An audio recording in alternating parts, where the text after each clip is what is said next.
요한계시록 4장 6절 말씀, 보좌 앞에 수정과 같은 유리바다가 있고 보좌 가운데와 보좌 주위에 네 생물이 있는데 앞뒤에 눈들이 가득하더라. 아멘. 요한계시록 15장 2절 말씀 보겠습니다. 요한계시록 15장 2절, 또 내가 보니 불이 섞인 유리바다 같은 것이 있고 짐승과 그의 우상과 그의 이름의 수를 이기고 벗어난 자들이 유리바다 가에 서서 하나님의 검은 고를 가지고, 그리고 이제 모세의 노래, 또 어린 양의 노래를 불렀다, 이제 이런 이야기가 있습니다. 모세의 노래하고 어린 양의 노래가 뭔지 여러분 아시죠? 뭔지요? 모세의 노래, 어린 양의 노래. 그게 뭐냐면, 모세 그러면 어디에 나오는 사람이에요? 성경에? 예? 모세 그러면 어디에 나오는 사람이에요? 구약에 나오는 사람이죠? 그러니까 어린 양은 어디 나오는 분이에요? 신약에 나오는 거죠? 그러니까 모세의 노래 그러면 구약을 말하는 거고, 어린 양의 노래 그러면 신약을 말하는 거예요. 그러니까 성경을 어떻게 볼 수 있냐면, 율법, 구약이죠. 그리고 복음, 그러면 신약을 얘기하는 겁니다. 그러니까 모세의 노래와 어린 양의 노래를 함께 부르는 것은 무슨 뜻이냐면, 완성이 됐다 그 말이에요. 하나님 말씀이 완성이 되었다. 어떤 사람이 부른다고 그렇게? 유리바다를 걷는 자가, 유리바다가에 있는 자가, 그러니까 모든 과정을 다 통과하고 이긴 자가 그 노래를 부를 수가 있다, 그런 말이에요. 그러니까 이 성경의 모든 책은, 이 성경책은 말이에요, 노래예요, 노래. 모세의 노래, 어린 양의 노래라고 얘기해요. 그러니까 이 성경책 자체가 노래죠. 그러니까 우리가 이것을 노래로 보는 사람이 있고, 어떤 사람은 심판으로 보는 사람이 있겠지. 그러니까 노래로 보는 책이 돼야죠, 우리한테. 다 완성이 돼서, 우리 속에서 완성이 돼서 유리바다를 통과한 그런 말씀을 그렇게 보는 사람들이 돼야 되는데, 유리바다가, 이제 이 유리바다가 나오는 성경이에요. 유리바다는 어떻게 생겼을까? 유리바다겠죠? 유리바다. 유리바닥 아닙니다. 유리바다예요. 유리바다라는 것은 어떻게 된 모양이 어떨까요? 유리바다 그러면 여러분이 생각할 때 유리바다를 걷는다는, 바다는 바다인데 유리로 돼 있어. 그러면 어떻게 걷겠어요? 여러분 같으면? 이제 크리스탈 이런 거겠죠. 그러니까 이제 수정 같은 그런 이제 맑은 거죠. 그런 유리같이 쫙 깔려 있는데 그걸 이제 바다처럼 건너가는 거예요. 그러니까 어떤 면에서는 불투명한 게 아니죠. 유리바다 그러면 무슨 의미를 여기서 나타내려고 그러냐면, 이제 투명한 걸 얘기하려고 하는 거예요. 투명하다. 그러니까 뭔가 이렇게 밝혀졌다, 빛이 있다, 이거 드러났다. 뭔가 유리바다 그러면 감추어지지 않고 드러나 있고, 이렇게 밝게 우리에게 알려졌다, 밝게 알려졌다는 의미를 부여해 주기 위해서 보인다 이 말이에요. 유리바다니까 보이게 다 알게 됐다, 이런 말이에요. 그러니까 쉽게 얘기해서 성경을 알게 됐다 그 말이지, 유리바다가 됐다는 말은 알게 됐다 그 말이고요. 성경을 아는 사람은 영생함을 얻죠. 그리고 성경을 안다는 사람은, 영생함 얻는다는 사람은 어떤 의미냐면 이긴 자가 돼야 되는 거죠. 그러니까 이긴 사람, 영생을 받는 사람, 유리바다를 걷는 사람, 성경을 알게 된 사람 같은 거죠. 같은 의미란 말이에요. 그러니까 유리바다를 걷는다 그러면 우리가 심판받기 위해서 걷는 게 아니고, 이거를 다 이제 알려졌다, 알게 됐다 그 말이에요.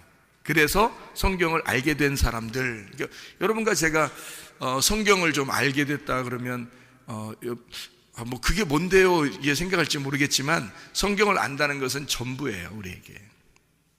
하나님 말씀을 우리가 알게 됐다는 말은 이 세상에서 더 이상 우리가 요구할 게 있나요? 더 이상 우리가 바랄 게 있나요? 우리가 하나님 말씀을 알게 됐는데, 그러면 더 이상 바랄 게 없잖아요, 사실은. 그거예요. 그러니까 그렇게 되었다. 더 이상 다른 소망이 없어. 다른 바랄 게 없어. 이미 다 완성이 됐어. 성경을 알게 됐어. 이제 그런 말이죠.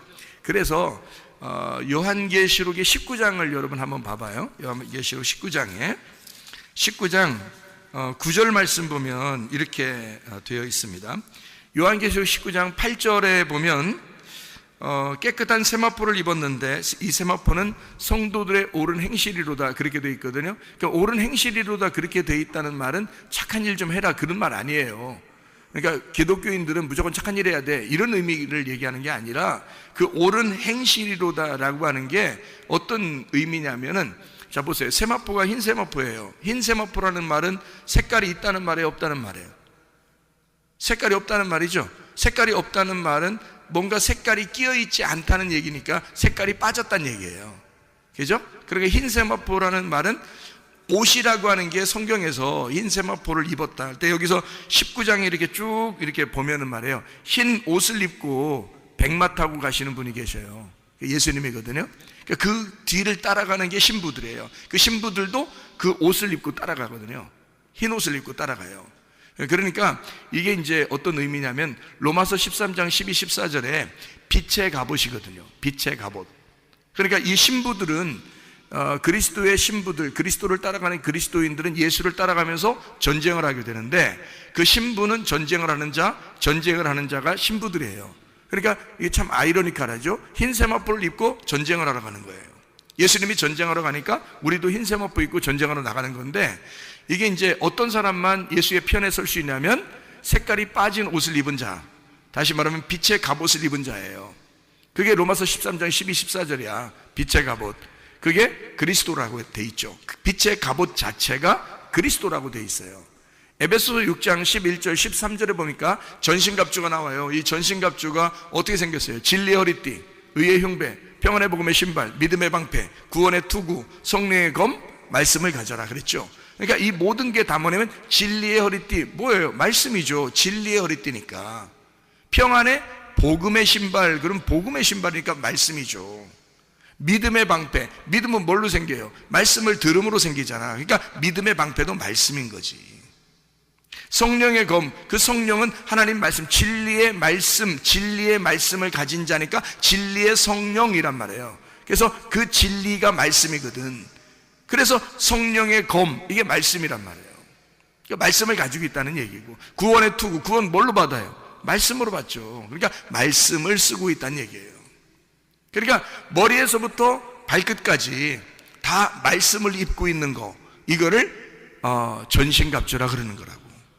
그러니까 전신갑주, 빛의 갑옷, 그리스도, 이게 전체가 다 그리스도라고 하는 말씀이에요.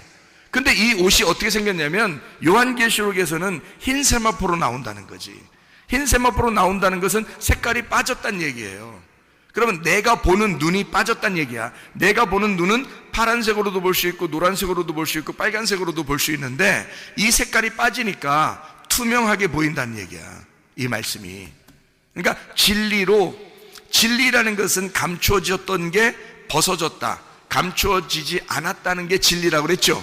알레테이아라는 진리가 감추어진 것이 벗어졌다는 말이거든요. 그 말이.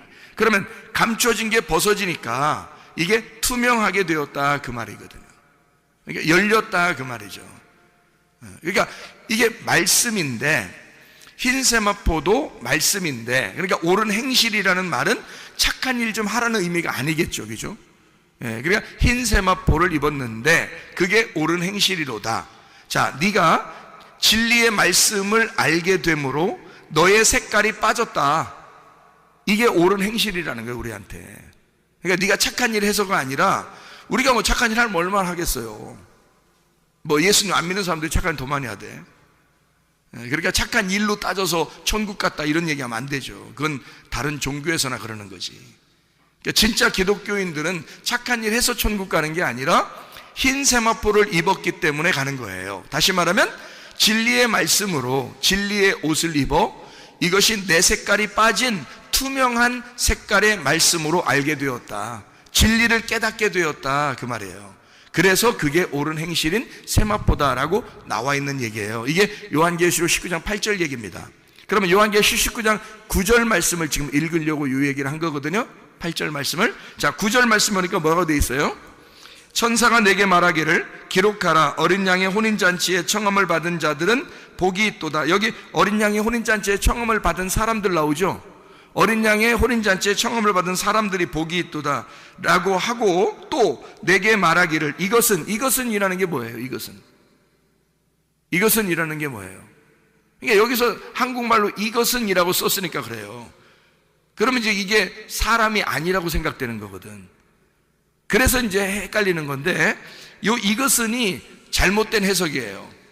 여기에 요 말이 이것은이 아니라 이 사람들은 이란 말이거든요. 이 사람들은, 그렇게 바꿔놔야 돼요. 글씨 지금 바꿔놔도 됩니다. 이것은이 아니라 이 사람들은 이란 말이거든요. 그럼 보세요. 위에 어떤 이 사람들은 이라고 하니까 그 위에가 무슨 말이에요? 어떤 말이에요? 어린 양의 혼인잔치에 청함을 받은 사람들은, 그 말이죠. 혼인잔치에 청함을 받은 사람들은 뭐라고 얘기한다고? 여기서 보니까 하나님의 참되신 말씀이라고 부르겠다, 이렇게 했잖아요. 그러니까 하나님 앞에 어린 양의 혼인잔치에 청함을 받은 그 사람들을 뭐라고 부르냐? 하나님의 참되신 말씀이라고 부르겠다는 거예요. 그러니까 어떤 말씀이냐면 참된 말씀, 진리의 말씀이라고 부르겠다는 거야. 그러니까 그 진리의 말씀은 감추어져 있다, 이것이 열려져 있다. 열려져 있다. 그러니까 색깔로 말하면 색깔이 있다, 색깔 없다. 색깔 없다. 그래서 빛나는 세마포, 흰 세마포를 입은 자들이라고 하는 거죠. 흰 세마포를 입은 자들, 이 사람들을 뭐라고? 그 사람들이 참되신 하나님의 말씀들이다, 이렇게 말하는 거죠. 그럼 무슨 말이에요 이게? 말씀이 돼야 된다는 말이에요. 말씀을 아는 게 머리로 안다는 의미가 아니야, 이 말이. 말씀이 내가 돼야 되는 거예요. 그러니까 내 자신의 삶이 말씀이 돼야 되는 거야. 그거를 참되신 하나님의 말씀이다, 이렇게 그 사람들이 어린 양의 혼인잔치에 청함받은 사람들이다, 이렇게 되는 거죠. 여러분, 하나님 말씀이 우리가 되면요, 더 이상 바랄 게 뭐 있습니까? 그게 천국인데. 그렇잖아요? 그럼 어떻게 우리가 하늘나라에 천국의 사람이 될 수 있을까? 어떤 사람이 되면? 다 알게 되면. 어떻게 알게 된다고 나와? 오늘 본문의 말씀을 보니까 유리바다를 걷게 되면, 다 투명하게 되면, 다 알게 되면, 이 말이죠. 그러니까 성경을 뭐 어떤 건 알겠는데 어떤 건 잘 모르겠어요, 이렇게 되는 게 아니고 다 이제 유리바다처럼 밝혀진다는 얘기예요. 다 알게 된다는 얘기야. 그러면 이제 여러분이 고민할 때 어떤 고민을 하냐면, 맞아, 유리바다를 걷게 될 거야. 어디로 가면? 천국 가면. 그래서 천국 가면 유리바다 걷는다 그래. 그래서 그때 되면 뭐 다 알겠지 뭐. 그럼 이제 그 사람한테, 그럼 땅에서는, 땅에서는 어떻게 다 알아? 땅에서는 모르는 거야. 어디 가면 알겠는데, 천국 가면 안 돼. 그러면 여기서 이 땅에서 성경을 왜 배워? 여러분 생각해봐요. 이 땅에서 죽을 때까지 성경 배워야 되는데, 우리가 죽을 때까지 성경 가지고 살아야 돼요. 그러면 이 성경책이 여기서 유리바다를 걷는 것 같지도 않고, 맨날 불투명하고, 맨날 색깔 있는 것 같고, 맨날 알지도 못하면, 하늘나라 올라가서야 다 알게 되지, 당연히. 그럼 이 땅에 성경 배우는 이유가 뭐냐고. 이 유리바다 걷기 위하여, 이게 다 밝혀지기 위해서 우리 배우는 거 아니에요, 이 성경을. 근데 우리는 착각을 해서 하늘나라 올라가야 유리바다 있다고 생각하는 거예요. 그러니까 이 땅에서는 유리바다처럼 투명하게 말씀을 깨달아진다는 말이 안 된다고 생각하는 거예요, 사람들이. 그게 착각입니다. 이 성경책은 창세기부터 요한계시록까지 우리 이 시대보다 훨씬 먼저 다 써놓은 거예요. 지금의 시대의 사람들이 이 성경책 처음부터 끝까지 다 읽어보면서 다 이해할 수 있도록, 그리고 이 말씀이 다 나에게 적용될 수 있도록 내가 참되신 하나님의 말씀이 되게 하기 위해서 쓰여진 책이라는 거죠. 그러니까 이 말씀은 지금 우리가 알아야 되는 거예요. 지금. 그러니까 어느 날 하늘나라 올라가면 알 거야 라는 게 아니고, 지금 알아야 되는 거예요. 지금. 그러면 지금 안다는 것을 이제 어떻게 우리가 볼 수 있냐면, 이렇게 보는 거죠. 성경책이 이게요, 알지 못하잖아요. 참되신 말씀이라고, 진리의 말씀이라고, 진리의 말씀이라는 게 뭐라고? 깨달아졌다, 이해가 됐다, 비밀이 풀어졌다, 이거예요. 감추어진 것이 벗어졌다는 말이에요. 뚜껑이 열렸다는 말이에요. 그게 계시, 그다음에 진리 이런 말이거든요. 계시와 진리는 같은 거예요, 의미가. 그래서 의미적으로 보면 같은 거라고요. 계시는 뚜껑 열렸다는 얘기고 진리는 감춰졌던 게 벗어졌다는 얘기예요. 그러니까 모르지 않게 되었다. 내가 모르는 것을 이제 드디어 알게 되었다는 걸 진리라고 그런단 말이에요. 참되다. 그러니까 거짓이라는 말은 그래서 요거를 모르게 됐다는 말이 거짓이에요. 그러니까 잘 모르겠어요. 그러니까 목사도 가르치면서 자기도 잘 모르겠고 배우는 사람도 더 모르겠고 그러면 둘 다 거짓말하고 있는 거야. 그러니까 이게 우리가 거짓말 살살 친다는 의미가 아니야. 다 앉아있는 사람이나 가르치는 목사나 다 거짓말하고 앉아있는 거예요. 이게 그러니까 그거는 이제 거짓말 쳤다는 얘기가 아니라 세상적으로 거짓말 쳤다는 게 아니라 성경 말씀이 감추어져 있는데 이 감추어진 걸 열리지 못해서 모르고 얘기한다는 뜻이에요. 그거를 거짓말하고 있다는 얘기야. 그래서 거짓말하는 사람들을 뭐라고 한다? 성경에서는 거짓 선지자라 그러는 거예요. 그래서 그러니까 모르고 얘기하면 거짓 선지자인 거야. 그러니까 아무나 목사하면 돼, 안 돼? 안 돼. 아무나 목사하면 큰일 나는 거야. 그러니까 내가 성경을 이렇게 알고 보니까 말이에요. 야, 목사하면 안 되겠더라고. 아무나 목사하면 안 되겠더라고. 진짜 하나님이 이걸 열어주시고 아는 사람들만 목사해야 되겠더라고. 실제로 아무나 목사하면 신학교 나오면 다 목사한다면 그런데 문제가 있는 거야. 하나님 만나야 돼요. 하나님 만나서 이게 열려야 돼. 그래야 주님의 종인 거야. 그냥 막 목사하면 큰일 나요. 거짓 선지자 되는 거지. 거짓말쟁이. 예수님이 나타나면 거짓말쟁이하고 싸우는 거죠. 큰일 나지. 예수님이 오면 내 편이 돼야지. 같은 편에서 같이 바라보는 사람이 돼야지. 같이 보는 사람이 돼야지. 예수님이 왔는데 나하고 싸우려고 하면 어떻게 해? 그러면 나는 큰일 난 사람이죠. 그런 사람한테 배우는 사람들은 더 큰일 난 사람들이고, 뭣도 모르고 그냥 막 당하는 거야. 그냥 큰일 나는 거죠. 그래서 여러분과 제가 이 말씀을 제대로 잘 파악하고 깨달아 아는 것이 중요하다. 왜냐하면 이것이 참된 말씀이고 이 참된 말씀이 이 책과 내가 분리가 돼서 참된 말씀이 되면 안 되고 이 말씀이 내 속에서 이루어져서 내가 참된 말씀이 돼야 되는 것은 내가 이거 깨달아졌다 이 말이에요. 투명한 유리바다가 됐다 그 말이죠. 그러면은 내가 말씀이 깨달아졌다 이렇게 돼야지 참된 말씀이 되는 거예요. 그러니까 우리는 참된 말씀이 되기 위해서 말씀 배우고 참된 말씀을 되기 위해서 우리가 가르쳐 주는 거예요. 그렇게 그것 때문에 하는 거야. 그래서 성경을 막 10년 교회 다니고 20년 교회 다니고 교회를 오래 다녔는데도 성경 몰라. 왜? 안 가르쳐 주니까. 이거를 자세하게 설명을 안 해주니까. 자기도 제대로 잘 모르겠으니까 그냥 설교한다고 설교하는 거야. 그런데 사실은 성경을 하나하나 이거를 가르쳐 줘야 된다는 거예요. 그래서 깨달아 알고 있어야 된다는 거지. 적어도 이것을 전체적인 윤곽을 깨닫고 그 안에서 말씀들을 알고 있어야 되는 거죠. 만약에 성경을 모르는데 그냥 성경만 들고 있어 이렇게, 아유 성경 뽐나잖아 이렇게 들고 다니면 좀 뭐 같잖아. 성경 이렇게 딱 들고 다니면 좀 뭐 같잖아요. 어제도 장례식이 있었는데 장례식 거 예배 드리러 갈 때 제가 어떻게 했어요? 이 성경책 가져갔죠? 이 성경책 들고 있는 거 이게 좀 낡았잖아요.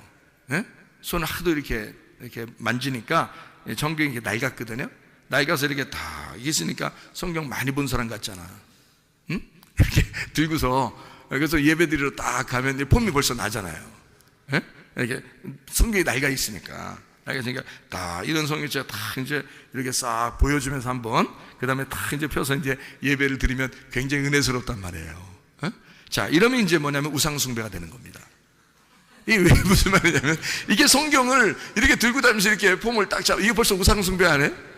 이 성경이 뭔데? 이 성경이 내 속에 들어와서 내가 말씀이 돼야 되는데 이 성경책이 나와 분리가 돼서 따로 이렇게 보여진다 그러면 이 말씀이 뭐가 되냐면 우상숭배가 된다는 얘기예요. 그걸 우상이라 그런다고. 우리 성경 한번 찾아볼까요? 데살로니가전서 1장 9절. 데살로니가전서 1장 9절입니다. 뭐가 되어 있냐면 이렇게 되어 있어요. 그들이 우리에게 대하여 스스로 말하기를 우리가 어떻게 너희 가운데 들어갔는지와 너희가 어떻게 우상을 버리고 하나님께로 돌아와서 살아계시고 참되신 하나님을 섬기는지와 이렇게 되어 있거든요. 그러니까 우상을 버렸다는 얘기가 나오고 그리고 참된 하나님의 말씀을 배웠다는 얘기가 나옵니다.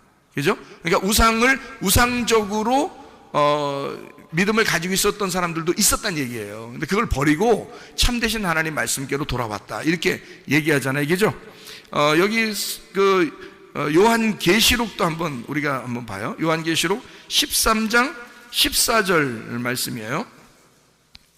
짐승 앞에서 받은 바 이적을 행함으로 땅에 거하는 자들을 미혹하며 땅에 거하는 자들에게 이르기를 칼에 상하였다가 살아난 짐승을 위하여 우상을 만들라, 이러잖아요. 그러니까 짐승은 우리에게 뭐라고 얘기해요? 야, 우상 만들어, 이러잖아요. 우상 만들어. 그런데 하나님은 우리에게 뭐라고 얘기하냐면 너 우상을 버리고 내게 와라, 그러잖아요. 그러니까 짐승은 우리에게 우상 만들어라 그러고, 진짜 하나님의 말씀을 가진 자는 우상을 버리고 오라고 하잖아요. 그렇죠? 그러니까 우상은 뭐냐, 요거는 이제 우리가 알아야 되겠잖아요. 여기서 말하는 우상이라는 말, 다시 말하면 우상을 제거해야 되니까, 우상이 있으면 제거해야 되잖아요. 그러니까 우상이 있으면 제거해야 되니까 우상을 뭔지를 알아야 되는, 이게 우상이 무슨 뜻인지를 알아야 될 거 아니에요. 그죠? 이게 뭐냐면 우상이란 단어가 에이돌론이라는 단어예요. 에이돌론. 이 에이돌론이라는 단어가 뭐냐면 형상입니다. 형상. 모양이에요. 모양, 형상. 이렇게 모양을 가진 거예요. 에이돌론. 이게 어디서 나온 단어냐면 에이도스에서 나온 단어예요. 에이도스. 에이도스에서 나온 단어가 에이돌론이라는 단어거든요. 그러니까 이 에이도스가 뭐냐면 보는 것, 보이는 것이라는 단어예요. 이 에이도스라는 단어는 에이도에서 나온 단어예요. 에이도가 본다라는 말이거든요. 본다. 그러니까 보는 것에서 나오는 거예요, 우상이. 그러니까 우상은 보여지는 거예요. 겉으로 보여지는 게 우상인 거예요. 제가 왜 성경책을 이렇게 들고 다니는 게 왜 우상이다라고 얘기하는 거냐면, 아니 들고 다니지 말라는 게 아니에요. 그럼 어떡할게요? 이거 뭐 발로 차고 다닐게요? 자동차에다 집어 던져놓고 막 다닐게요? 어떡할게요? 이거 들고 가야지. 그런 의미로 이제 내가 우상이란 얘기하는 게 아니라, 이 말씀이 네 속에 들어가야지 왜 이 성경책이 너하고 분리돼서 사느냐, 이 얘기를 한 거지 제가. 그죠? 네 안에 들어가면 안 보일 텐데 이 말씀이 네 속에서부터 나와서 밖으로 보여지면 그걸 우상이라 그런다, 그 얘기를 하려고 했던 거잖아요. 그러니까 우상이라는 말은 적어도 보는 것, 보이는 것에서 나오는 단어란 말이에요. 그러니까 보이는 형상, 모양을 가지고 있다, 이것이 우상이다, 이런 얘기입니다. 한마디로 말하면 우상이라는 말은 보인다는 말이니까 겉으로 보여지는 것을 의미하니까 표적과 기적도 겉으로 보여지는 거죠. 예, 표적과 기적도 겉으로 보여지는 거예요. 그러니까 표적과 기적을 바라고 기대하고 이런 사람들은 맨날 그거 한번 보면 되는 거지. 한번 보였든지, 그거 보려고 했는데 보이는 게 아니라 그냥 가만히 있는데 보였다든지, 가만히 있는데 들렸어, 그럼 그럴 수도 있는 거지. 근데 그걸 갖다 계속 그걸 추구하는 사람들이 있어. 계속 그거를 따라. 그래서 꿈에도 한번 더 봤으면 좋겠다, 그냥 표적도 더 봤으면 좋겠다, 기적도 더 봤으면 좋겠다, 그냥 환상도 더 봤으면 좋겠다, 뭐 음성도 더 들었으면 좋겠다, 계속 그걸 추구하는 사람들이 있단 말이에요. 바라고 또 바라고 또 바라고 또 바라고. 그런 사람들 지금 말씀을 몰라. 성경을 가만히 진득이 앉아서 성경을 봐야지, 성경을 읽고 성경을 배워야 되는데, 그럴 시간보다는 막 기도해서 어떻게든지 보고 싶어 하는 거야. 그건 다 우상이에요. 보이는 거, 이런 걸 우상이라 그러는 거야. 하나님 말씀을 진드감치 앉아가지고 하나님 말씀을 자꾸 배워야지. 말씀으로 너희가 기도하고 말씀을 알고 얘기를 해야지. 근데 이거는 말씀은 자꾸 뒷전이고 자기는 뭔가 다른 걸 자꾸 보고 싶어 하는 거예요. 그것이 우상이란 말이에요. 우상, 내 안에 우상이 있다고, 사람들이. 내 안에 우상이 있는 사람들이 있다고요. 또 내 밖에서 우상이 있는 사람들이 있다고요. 그러니까 내 안에서 우상이 있는 사람은 우상 때문에 그리스도의 신부가 될 수가 없어요. 우상 때문에. 여기 성경에는 요한계시록에 우상을 제거해야지 그리스도의 신부가 되거든. 근데 우상 때문에 신부가 못 되는 거야. 그러니까 우상을 빨리 제거를 해야지. 내 안에 있는 우상을 제거해야지. 다시 말하면 내 안에 나의 우상, 나의 바알, 나의 남편, 내 안에 있는 나의 우상을 제거해야죠. 그게 우상이니까 내 속에서 드러난 것은 내가 이런 게 우상이었구나, 내가 잘못된 걸 자꾸 기대하고 바란 게 있었구나, 그럼 빨리 제거하셔야지.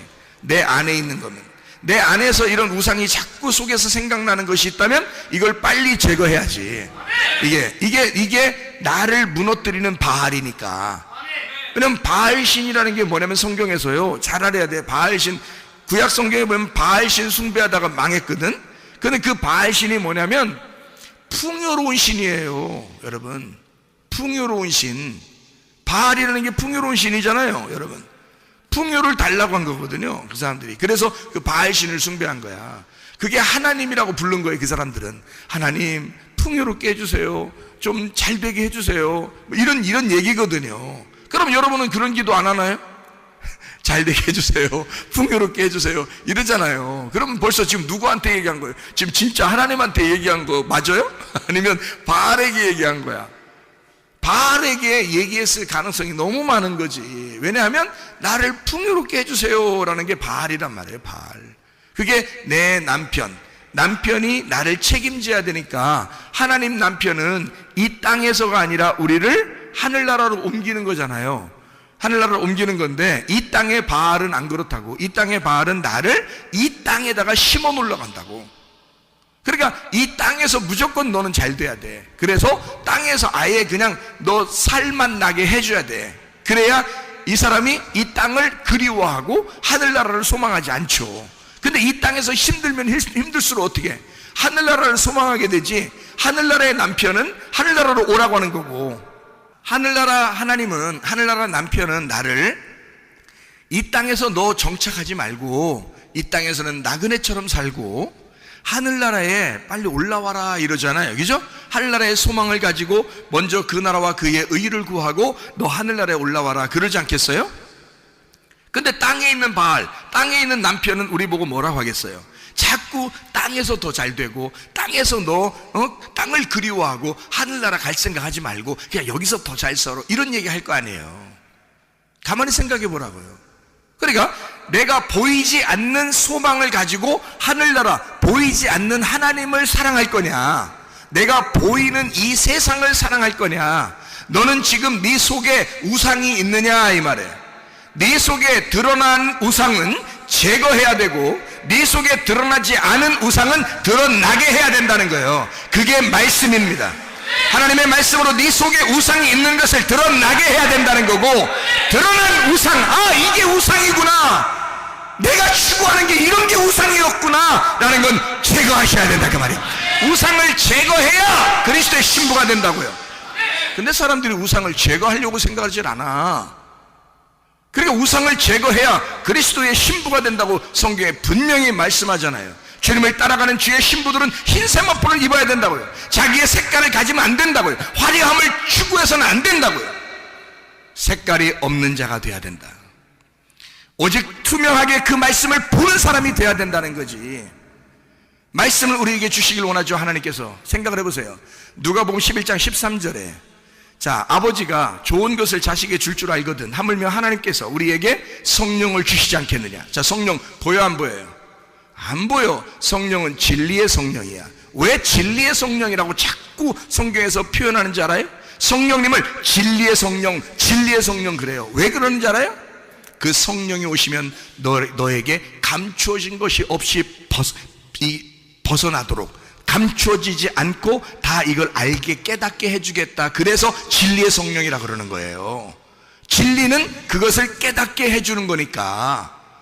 그래서 요한복음 4장 23절 24절 말씀에 영과 진리로 예배하는 자를 하나님이 찾으시니다. 찾으신다는 말을 뭐라 했어요? 제테오라고 했죠? 제테오라는 말이 뭐라고? 예배한다. 하나님이 그런 사람에게 예배한다는 거야. 하나님은 어떤 사람에게? 영과 진리로 예배하는 자. 영과 진리로 예배하는 영이 뭐야? 영이 말씀이고 생명이란 말이에요. 영이 말씀이요 생명이란 말이죠. 그러면 이 영이 말씀이요 생명인 이 영의 말씀이 진리 깨닫게 되었다. 이게 뚜껑이 열리고 감춰진 것이 없이 이것을 알게 되었다. 이렇게 알게 돼. 이 말씀, 너희들 감춰진 이 보화, 이 말씀을 네가 딱 드러나서 이게 감춰진 것이 열려서 알게 되었어. 아하, 그러면 그게 예배란 말이에요.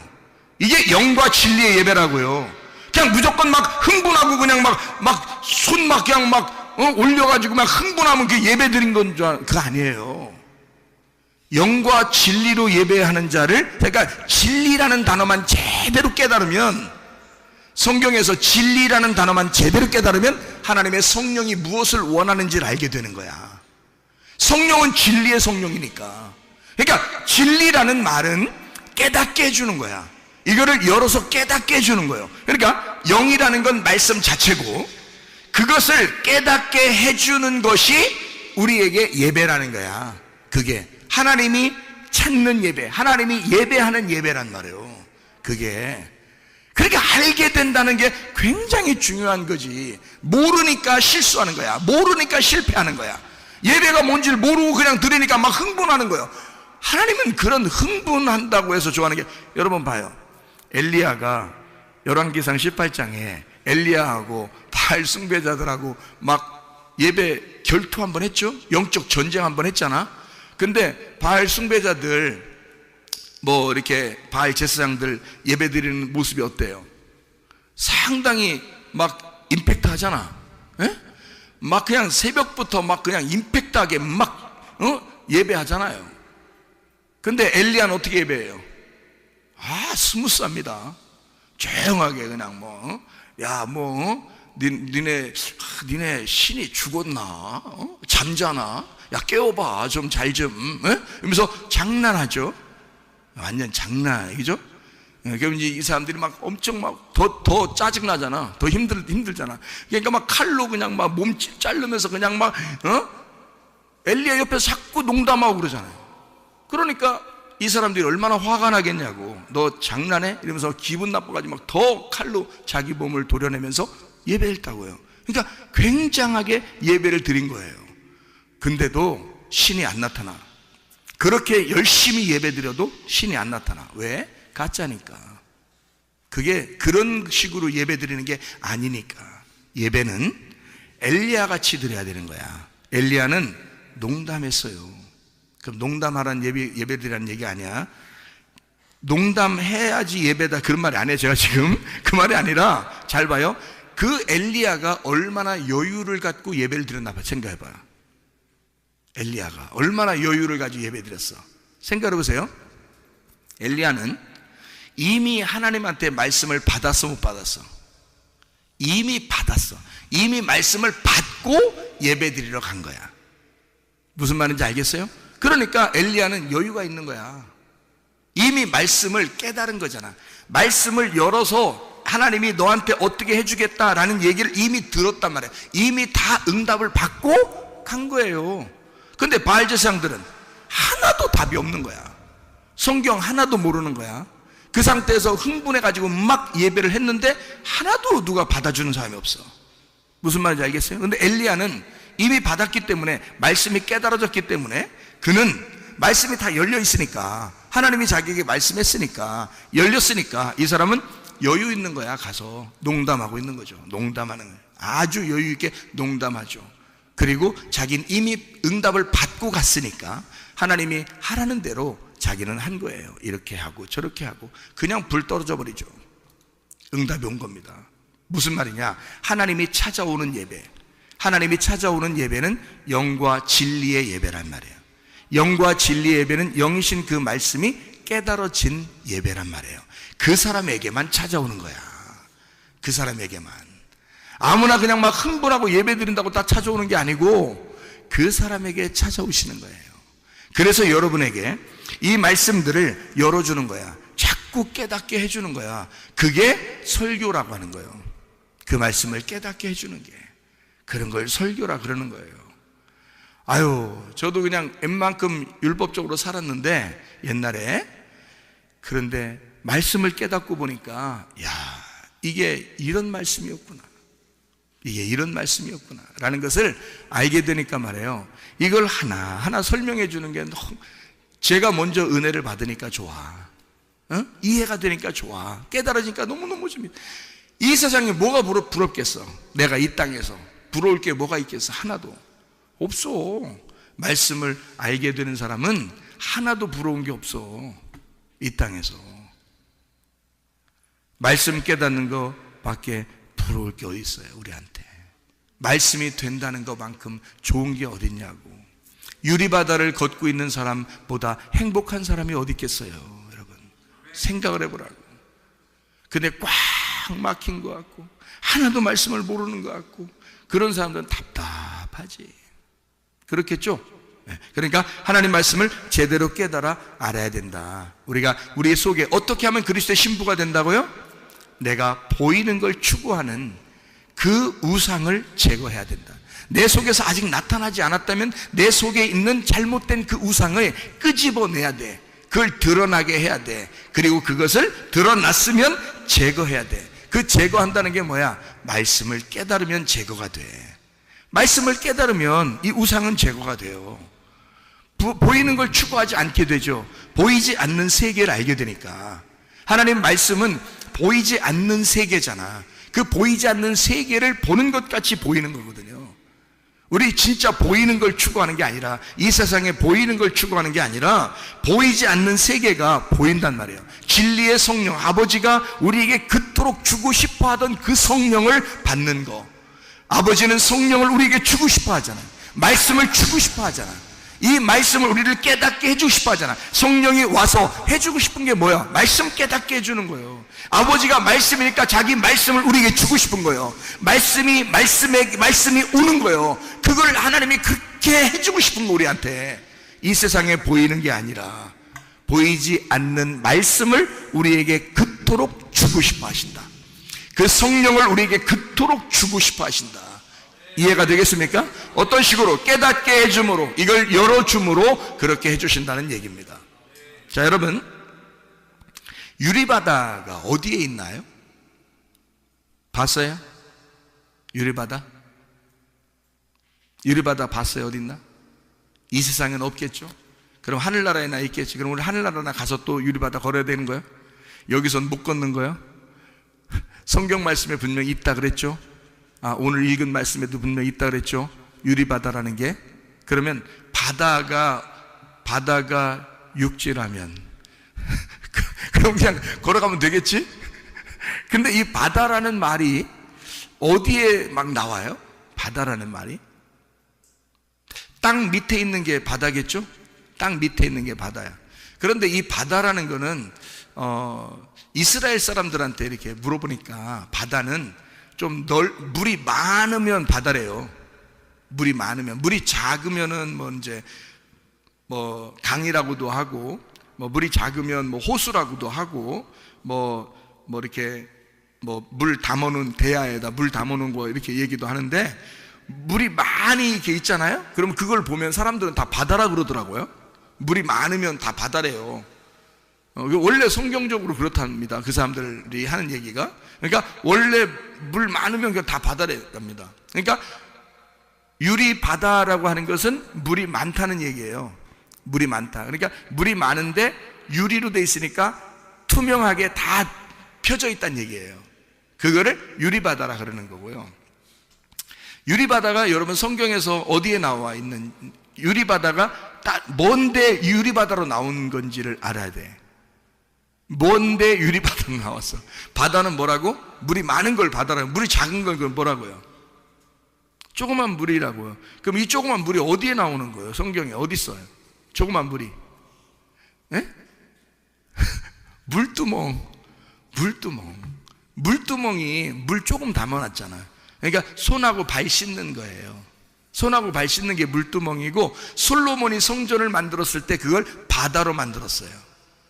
그러니까 이 물 많은 걸 바다라고 해서 그 성전이나 이 궁전에 물을 많이 담아놓은 걸 바다 이렇게 불렀단 말이에요. 솔로몬이 성전을 지면서. 구약에서 성막을 이렇게 지을 때는, 모세 때 성막을 지을 때는 물두멍이라는 게 반드시 있었어요. 물두멍. 그러니까 이 물두멍은 작은 물이고, 바다는 많은 물을 얘기하는 거예요. 무슨 말인지 알겠죠? 그러면은 유리바다라고 하는 건 원래 모티브가 어디서 나와 있는 거예요? 어디에서부터 출발한 걸까? 물두멍에서부터 출발한 거란 말이에요. 그러면 이제 여러분이 이해하셔야 돼요. 좀씩. 자, 물두멍에서부터 출발했으니까 지금 물두멍을 잘 이해하면 유리바다를 알게 되겠죠? 그래서 물두멍이 어디에 있는 거냐면 성막에 있는 거거든요. 이 성막에 있는데 물두멍이요, 어디에 있는 거예요? 성막이면은 어디? 성막 어느 부분에 있어요? 성막 어느 부분? 물두멍이 성막 어느 부분에 있어요? 봐요. 성막이 어떻게 생기냐면 뜰, 성소, 지성소 이렇게 돼 있거든요. 어디에 있죠? 물두멍이 지성소에 있나? 지성소에 있는 게 아니죠. 뜰에 있죠. 뜰, 그죠? 그러니까 뜰, 성소, 지성소에서 물두멍은 뜰에 있어요. 뜰이면은 성막에 들어갈 때 입구예요, 아니면 마지막에 있는 데예요? 입구죠. 입구면은 시작하는 데예요, 끝난 데예요? 시작하는 데라고. 그러니까 물두멍은 시작하는 거였거든, 물두멍은. 그런데 이 물두멍이 커지면 뭐가 된다고요? 바다가 된다고. 근데 이 바다가 되는데, 이게 커지면 바다가 되는데, 이 바다는 여기 성경적으로 말하면 물바다가 아니라 물바다가 아니라 유리바다가 된다는 거예요. 유리바다. 그러면 이 유리바다라는 말도 사실 어디에 있는 이야기를 쓰고 싶은 거예요. 어디에 있는 얘기를. 물두멍이 있는 곳을 어디라고 그런다고요? 성막이라 그런다고. 그러면 이걸 성전이라 그러죠. 성전, 성막 이렇게 되는 거거든요. 이 성막, 성전은 누구의 모형대로 만드는 거예요? 하늘나라에 있는 하나님의 아들 예수님의 모형대로 만든 게 성막과 성전이에요. 그러면 이 성막과 성전을 볼 때 우리는 누워있는 누구를 볼 수 있어요? 예수님을 볼 수 있는 거죠. 그러니까 누워 계신 예수님을 볼 수 있는 거야. 그러면 예수님의 머리 부분이 어디에 있어요? 지성소에 있겠죠? 무슨 얘기인지 알겠어요? 예, 머리 부분이 지성소야. 그러니까 지성소까지 들어가야 완성이 되는 거야. 어쨌든 무슨 말인지 알겠죠? 그러면은 물두멍이라는 건 어느 부분, 시작이야 끝이라고?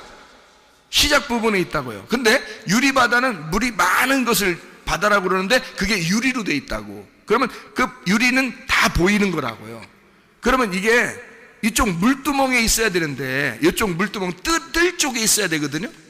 뜰 쪽에 있어야 되는데 이게 유리바다가 어디에 있나 한번 여러분 성경을 봐봐요. 요한계시록 4장 6절 4장 6절에 보니까 뭐라고 되어 있어요? 보좌 앞에 수정과 같은 유리바다가 있고 이랬죠. 보좌는 어디에 있는 거죠? 보좌는 뜰에 있어요, 지성소에 있어요? 지성소에 있잖아. 보좌는, 하나님의 보좌는 지성소에 있잖아요. 그렇죠? 그 보좌 앞에 수정과 같은 유리바다가 있고 보좌 가운데와 보좌 주위에 네 생물이 있는데 앞뒤에 눈들이 가득하더라. 네 생물인데 눈이 뭐예요? 그럼 눈이 하나님의 영이야. 하나님의 영이 가득하더란 말이야. 그럼 하나님의 영의 충만을 의미하는 거죠, 그죠? 그러면 이게 어디에, 이 유리바다가 어디에 있다고? 이게 수정 같은 유리바다가 보좌에 쫙 연결되어 있다고요. 근데 원래 이 물두멍은 뜰에 있는 거거든? 그런데 유리바다가 되면서 어디까지 갔다고? 지성소의 법궤까지 갔다고. 지성소의 법궤 뚜껑을 뭐라 그래? 지성소의 법궤 뚜껑을, 그 언약궤의 뚜껑을 뭐라 그래? 시은좌라 그런다고요. 시은좌. 시은좌가 무슨 뜻이야? 은혜를 베푸는 자리란 말이에요. 그러니까 뚜껑 열리면 안 돼. 뚜껑이 닫혀야지. 뚜껑을 닫아놓고 있어야 심판을 안 하는 거예요. 그래서 여기다가 보좌라고, 왜 보좌라고 했냐면 이 뚜껑이, 법궤 뚜껑을 시은좌라 그래가지고 하나님이 거기에 딱 앉아 계신다는 거야. 그러면 하나님이 거기에 앉아 있으면 누가 열어? 아무도 못 열어. 그래서 이 뚜껑에 딱 앉아 계시기 때문에 아무도 이 뚜껑을 열리지 않거든요. 그러면은 덮어놓고, 이거를 뚜껑을 덮어놓고 사랑하겠다는 거예요, 우리를. 이 뚜껑 열리면 속에 뭐가 있어? 십계명이 있잖아. 십계명이 있어서 그게 나와버리면 다 심판해버리는 거야. 그래서 그 십계명이 안 나오도록 뚜껑을 덮어서 그 위에 앉아있는 거예요. 뚜껑 못 열게, 아무도 못 열게. 그거를 시은좌라 그러는 거예요. 그게 하나님의 보좌.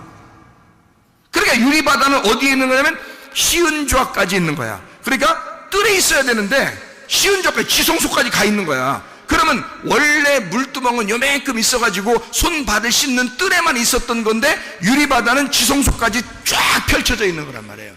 자, 그러면 이 성경이 어떻게 됐단 얘기야?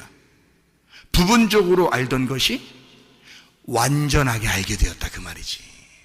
이것이 투명하게 알게 되었다, 그 말이지. 어떤 사람에게? 그리스도의 신부가 된 사람에게. 우리를 신랑이 덮어놓고 사랑하게 되는 그 신부들에게. 그 신부들, 어떤 사람? 흰 세마포를 입은 그 신부들.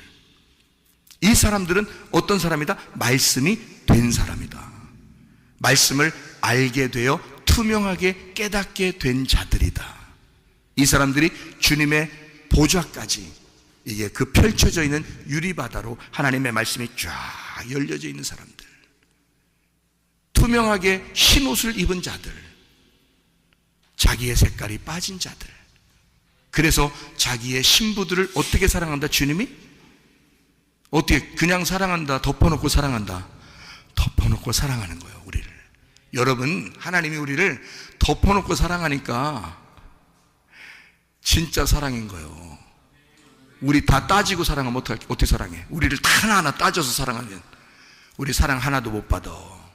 근데 하나님은 우리를 다 아셔. 너희들이 어떤 사람인지를, 어떤 인간인지를 다 알아. 사람 같지도 않은 사람인 거 다 알아. 그래서 주님은 우리에게 내가 이 뚜껑 열지 못하게 앉아 있을 거야. 내가 있는 한, 내가 앉아 있는 한 이 뚜껑은 아무도 열지 못할 거야. 나는 이 뚜껑 덮어놓고 너희를 사랑할 거야. 그게 우리 주님의 사랑이십니다. 기도하겠습니다. 우리 하나님 앞에 기도할 때 우리 하나님, 우리의 모든 질병과 어떻게 세방받게 도와주십시오. 가정의 모든 문제를 해결하게 주십시오. 성령으로 기름 부시고 예수의 축복이 있게 하시고 진리의 말씀을 깨닫게 해주십시오. 우리 한번 기도합니다.